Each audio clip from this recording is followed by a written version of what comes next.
Man just swallowed the pill, and his brain was instantly redeveloped. In half a minute he learned a foreign language. In 1 minute he mastered a musical instrument. Even at the gambling table, he could keep winning money, but even so, he still felt the money was coming too slowly. Eddie opened his computer and used all his money to invest everything in the stock market. In just 1 week, he successfully multiplied his principal by 999 times. But making money this way was still too slow. He borrowed 10 million from loan sharks, and then with even higher intensity, tracked and predicted the market. Before long, he became a big shot in the stock market. His colleagues didn't understand why he would buy stock in a company about to go bankrupt, but Eddie just smiled contemptuously. He deduced that the charges against the company's CEO were false and would be overturned next week. By then the stock would soar. And the facts were exactly as Eddie predicted. The money Eddie invested multiplied exponentially, and the boss saw his potential and arranged an opportunity for him, which was to meet with the stock god Batra. That day they met at a restaurant, and facing such a big shot, Eddie spoke eloquently and directly revealed his secret. Who wants to do all that work for a shitty little uptick?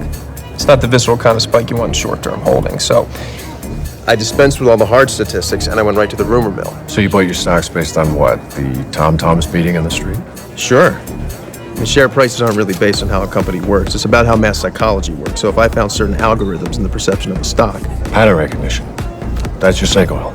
Well, not everybody understands the patterns. And that gave me a little bit more of an uptick, but it's just a parlor trick. So then I went on to door number 3. Are you really implying that you have some sort of ultimate formula? Well, from 12,000 to 2.3 million in 10 days. I do have a formula, Mr. Pierce. Delusions of grandeur. I don't have delusions of grandeur. I have an actual recipe for grandeur. The stock god was impressed by his abilities and extended an invitation, hoping Eddie would join his company. After getting out of the car, Eddie felt his life was about to transform, but just as he walked out, he felt something was wrong. His reflection in the mirror showed a double image. He staggered and almost fell on the street. Before he could react, a strong sense of dizziness hit him. When he came to his senses again, he found himself standing on a bridge, but all his previous memories were gone. The pill's duration was 24 hours, and for the super brain power experience, he had been taking it continuously for over a month. Clearly his brain power was overdrawn, seriously affecting his physical condition. Eddie struggled back home and slept for a day and night before recovering. He quickly checked the information to figure out what was happening, but since the pill was still in development, its side effects couldn't be confirmed yet. Eddie panicked. He searched through Matt's notes, which recorded information on all the test subjects, but when he called them, he found almost no one answered, and those who did pick up had all taken the transparent pill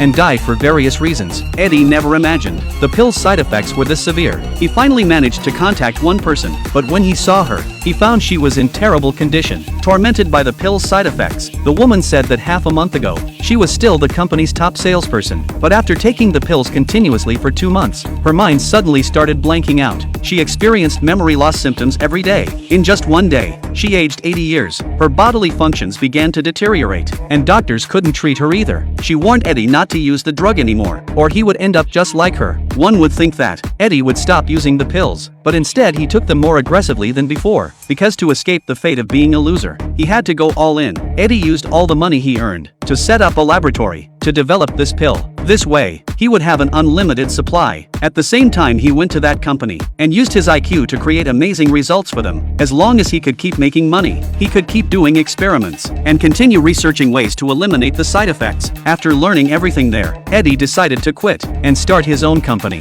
This displeased the stock god, because once Eddie left the company, he would gain a powerful competitor. But Eddie was determined to leave and casually rejected the stock god's attempts to keep him. Little did he know that this action would bring him trouble. Eddie's company had just opened. When the stock god came to his office, he appeared to congratulate Eddie, but he also mentioned that he already knew why Eddie had such high intelligence. It turned out he discovered Eddie was taking the pills and spent 100 times the price to buy out Eddie's laboratory. Now he would lose his drug supply. However, the stock god wouldn't go for the kill. He only wanted Eddie to continue working for him and could regularly supply Eddie with pills. After hearing this, Eddie smiled contemptuously and followed the stock god outside. But when they reached the car, Eddie asked the stock god to leave. He wouldn't continue working for him. Then Eddie said something strange. The van's gonna rear in that taxi.